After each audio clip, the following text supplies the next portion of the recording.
Hi, I have a tripod. I'm Robin Hoffman. I'm a public artist here in Charlottesville, and some people want to know what a public artist is. A public artist is somebody who likes to do comic strips, and right now I'm at PVCC with Aaron Miller. And do you want to take the mask off for a second? Yay! And also Carlos. Yay! And so, we're gonna do some comic strips today, and it's from 12 to 6. So I'm gonna be looking at different things and different folks who come here and participate at PVCC, which is really important that we have this in our community. I started out in a community school when I was very young, and I got a degree in nursing, actually. I became an RN. Looking for, I wanted to be a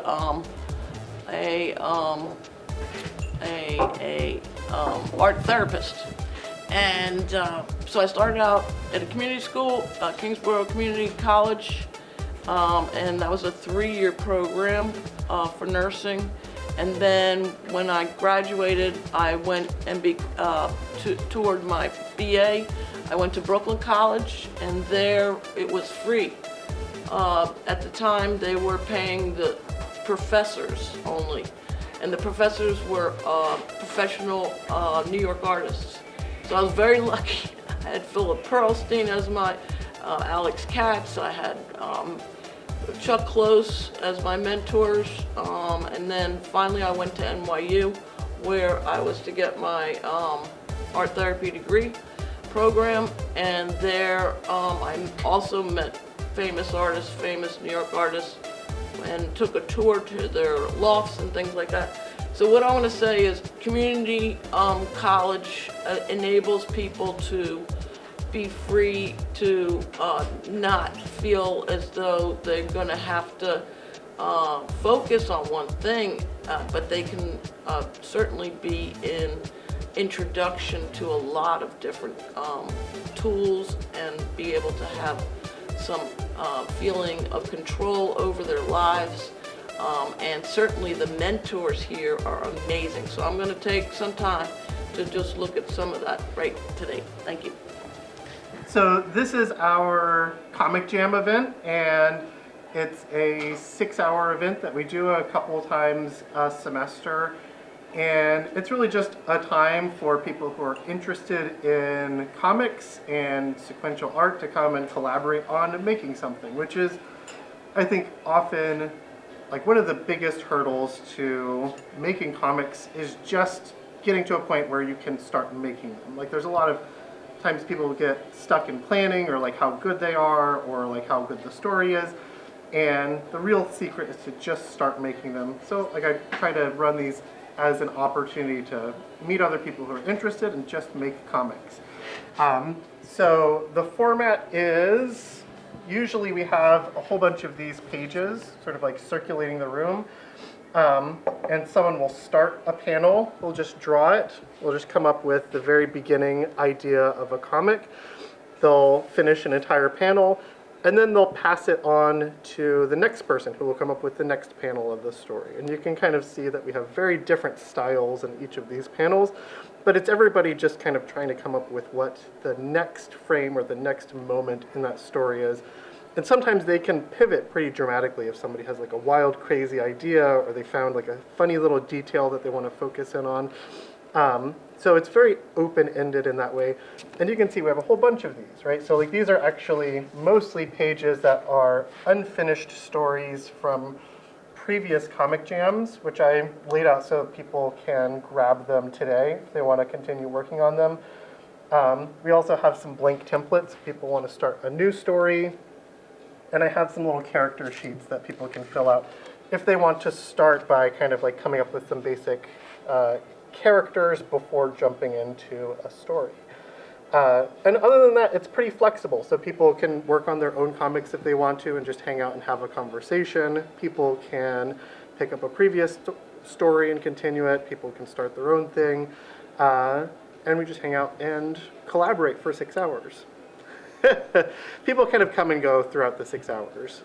So it's, people can come and work for a couple hours and take a break and then come back, or just come for a little bit, but it's pretty flexible structure here. Do you process these ultimately and like record them or put them in your computer first for later use or whatever? So as we get a nice number of completed stories, I will scan them, and usually I'll put them together into a little PDF and email them out.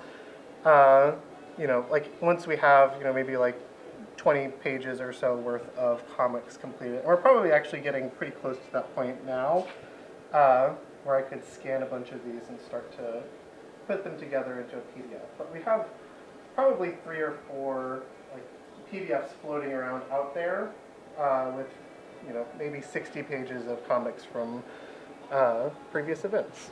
It's a nice project. Everybody's always excited about getting these into like a tangible form, which is a whole project in and of itself. Wait, so did you tell us how many years you've been doing this? I've been doing this off and on since maybe 2015. Wow. So I've been doing it for a little while. Awesome. We took a nice little break over COVID. There were a couple of years where we had a huge amount of attendance. There were some years we had very low amount of attendance, but we've kind of been. How long have you been in PVCC? I was hired here in the spring of 2014 to teach, and that was actually an adjunct class. And then when I was hired full time, the fall of 2014. So yeah. what interested you to come to PVCC? A lot of things. Like I've always heard really great things about the community college and the quality of education and the quality of instructors. I knew several of the instructors and had very high opinions of them, and I am grateful to say they had a reasonable opinion of me, and were willing to take a chance on somebody who was not long out of graduate school to hire me into this full-time position. And I love teaching. I think it's a fantastic profession. I love my students. They always surprise me with how much attention and effort they put into their projects, and it's very rewarding. I had done freelance graphic design for a while before teaching, which is a semi-creative field, but I oftentimes find the creativity that goes into designing assignments and projects is a lot more gratifying to me than the similar sorts of works that would go into designing a project for a client, which sometimes is a little bit, tiny bit mind-numbing. But I just really enjoy it. So may I ask you about your degree? What did you study and that sort of thing? Sure. So I got my undergraduate degree in painting from George Mason. And that's actually when I started doing graphic design as well. One of my first graphic design jobs was as a design assistant for the Center for the Advancement of Public Health at George Mason. And then I got my master's degree from MICA in interdisciplinary art. And I intended to go in doing more painting, but sort of quickly changed gears and sort of found myself doing a lot more illustration and hanging out with the illustration faculty. And I'd always been in love with comics, but that's when I really sort of started focusing on making comics, which is what I do in my own art practice now.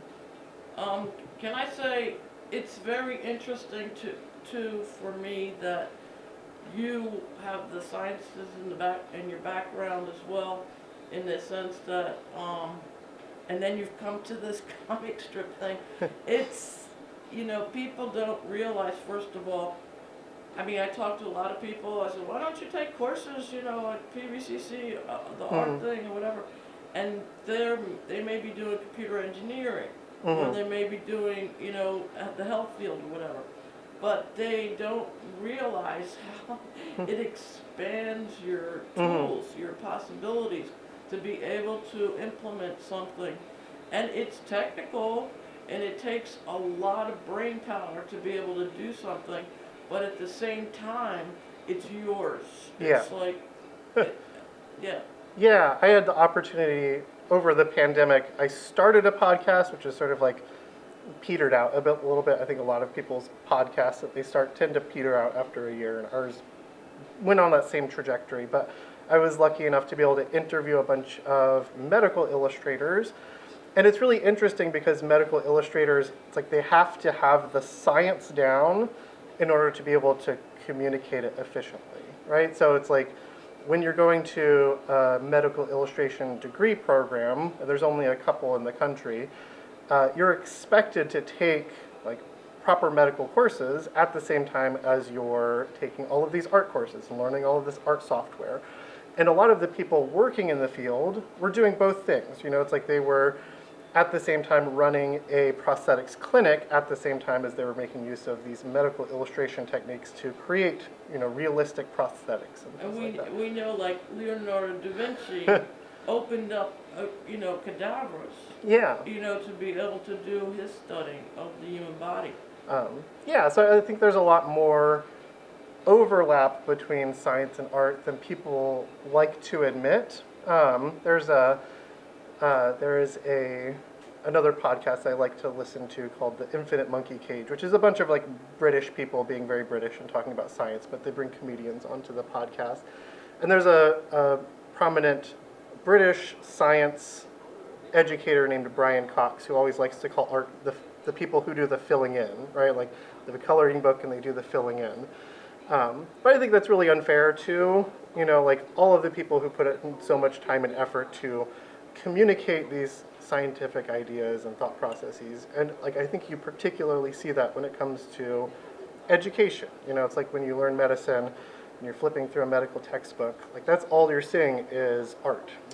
And I think there's a lot more overlap than people like to admit. And I think a lot of that comes from just how it's taught in high school and how it's taught in elementary school and how it's taught in grade school. And there's this very heavy separation between the arts and the sciences, and that's how people conceive of the world when they graduate from high school and move out into, you know, navigating the rest of their lives. And I think that's a little bit unfortunate, right? I think there's a lot more cross-disciplinary messiness when you get into the real world. So I think this is why you're a teacher. And we're so lucky to have you as a teacher here at PVCC. And I'm gonna let you continue teaching right now. I'm gonna turn this camera off because there's some people that don't want to be filmed. And then later on, if some people elect, I'm gonna interview them. Okay, thank you. And then we'll incorporate it. But thank you so much for this my time pleasure. on Charlottesville Public Access TV. Thank you. Thank you for your time. Hi, how are you? I'm interviewing myself. Oh, okay. So this is CPA TV. Yeah, I have a TV show called Day and Minute with artist Robin Hoffman, and I'm actually doing the comics. Oh, okay. And are you a student for ceramics? Yeah. Can I interview you for 2 seconds? Sure. Oh, awesome. Okay, so who are you? Oops. Who are you? I'm Morgan. I'm a student at PVCC. I'm studying ceramics. And so is this your first year? It is, yes. And how successful do you feel? I don't know. That's a hard thing to gauge. I mean, I've been doing a lot of things that I couldn't previously do, so I guess that's what I'm here for. And what kind of clay are you using? That's a good question. It's not porcelain. I think it's white. Okay, they just call it white? Yeah. Okay. I mean, as far as I know. Yeah, no, that's good.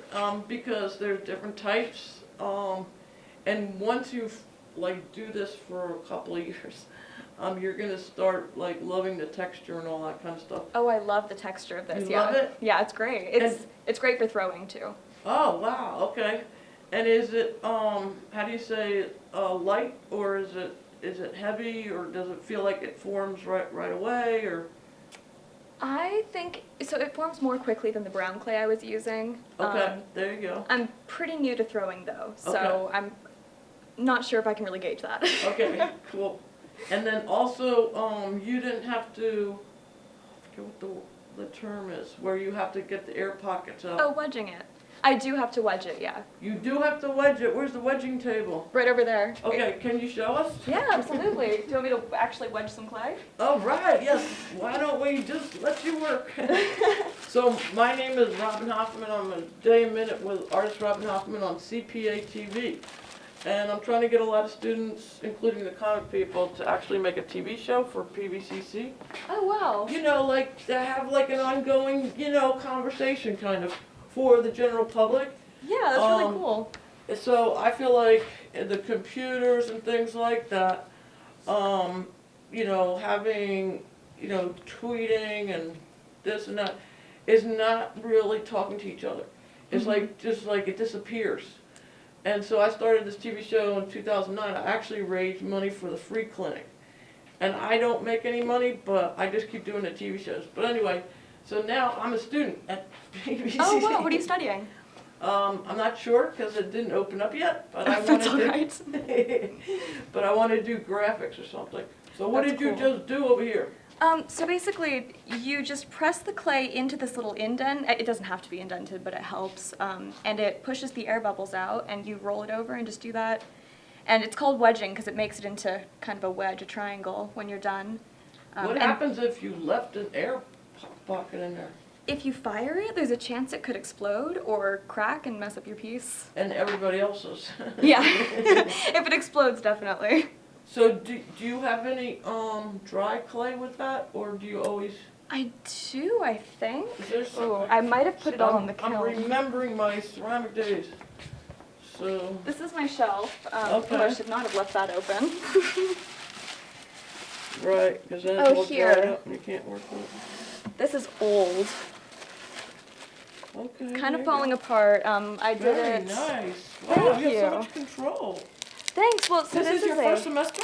This is, yeah. Oh my god, I'm very impressed. Thank you so much. It's a hard slab piece, and it's just been sitting on my shelf because I don't want to fire it because I don't know what I'd do with it. In other words, it was a learning piece. Yeah, I mean, I did it all in one day. It was like I was just so excited to do it that I just got it all really done. Good. And It looks really well thank done. you. This used to be here, and then these were little You can fake still wooden slip pillars. it. You can still slip it and put it on. And I made a tiny You- door. You'd have to like little sgraffito and then little sgraffito. You know, like. Yeah, I know what you mean. How do you know what I mean? Do you do I'm- carpentry or something? Well, when you say sgraffito, I assume you mean like scoring it. Yeah, scoring it. Yeah, or sgraffito would also be if you were to dip it in glaze and Yes. then peel the glaze away. Yes. So, I get what you mean. Well, because in this case, I was thinking that because you already have a design, like you did so much detailing in this. Well, actually, this was done with a fork, like that you eat with. Yes. And all of this wood texture is just from a piece of wood. So I just But pressed you it must in. be doing in your life like some kind of building or something like that. No, I like interior design, but not more Come than on. just decorating my own Hands on apartment. somebody, carpentry. One come on. time I did woodworking, and it was like the most passionate I've ever been in my life. Wow, I'm About like making a surprised. sculpture. So you don't have to do anything where you live, like any kind of like putting things together. Are you the handy person? I can be. I've done it in the past, but where I'm living right now, my roommates brought most of the furniture, so I'm just hanging things up on walls, and I painted a desk. Okay. That's about it. But that's an incredible feat. I'm Thank you so much. very impressed. It was really fun. Like I think this is the most fun I've had making something, and Because you really got the clay, like to be able to make the roof here. and everything on the piece. I textured the floor on the inside. Uh-huh. Oh my gosh, this door is still intact right here. So it's also like wood in there. Wow, so good. Thanks. It's really, really good.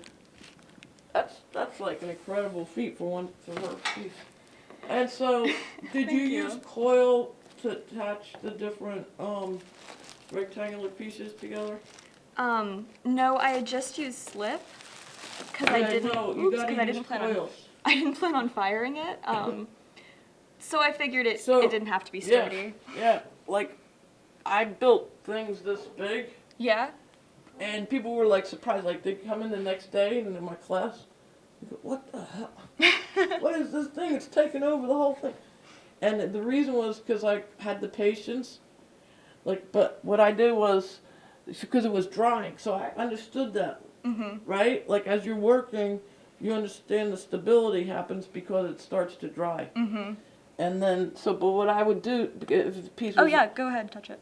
Well, what I do is, like, I'd make a coil, and I'd put it right over here, and then I'd put it right over here. That's definitely what I'd do if I were making something to keep, just to keep it sturdy. And mortar kind of thing. Exactly, yeah. Yeah. You can put all the parts in here But like a still, little I container. don't get how come you know what I'm talking about if this is the first time you ever did. I mean, I've been here 2 semesters, and it's a 3-semester class. Oh my goodness. So It's very, very impressive. Thanks. So I've kind of got 2/3 of whatever I'm supposed to know by the time I'm out of here. So, and then, like with 3D printing, it's still, I feel like you still need to know how to do this. This one's my favorite part. It's the little front deck, and then I have the 2 pillars going up. Okay.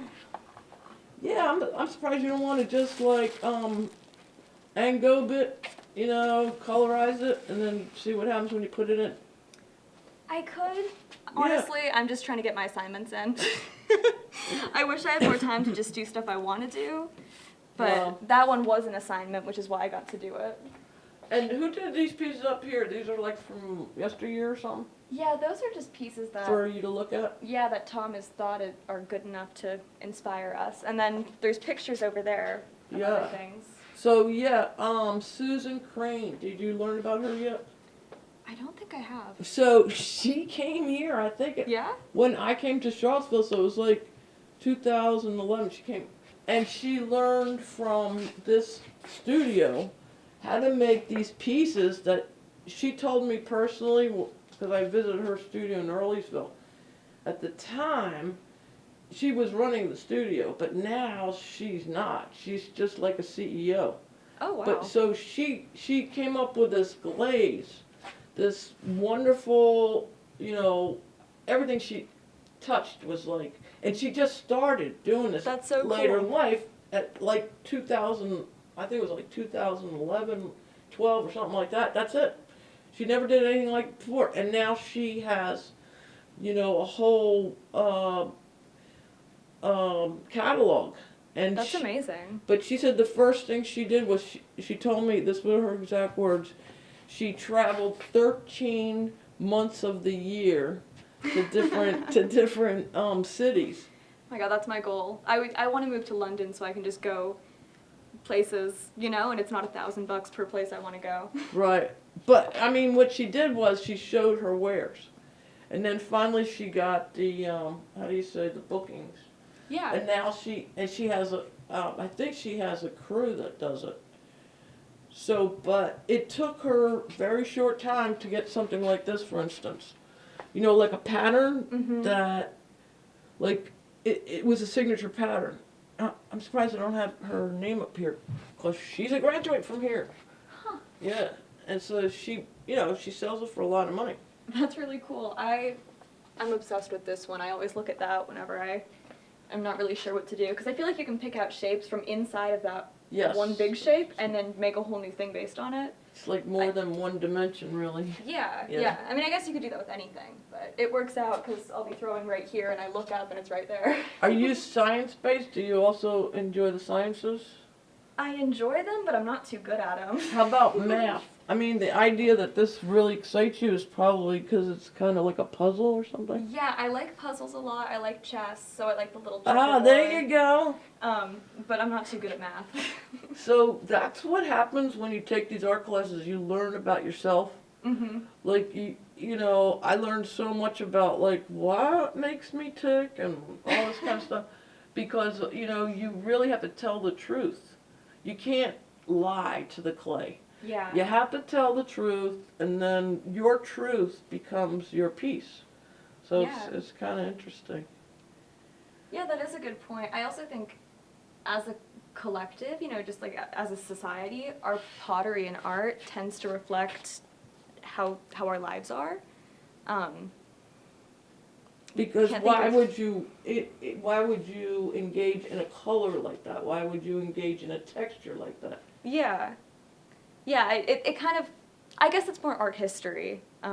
Like how you can see patterns, like, you know, as society is going one way, art tends to go in a correlating way. You can kind of catch on to patterns, which I think is cool. But again, I'm not good with dates or names, so that's why I don't actually do art history.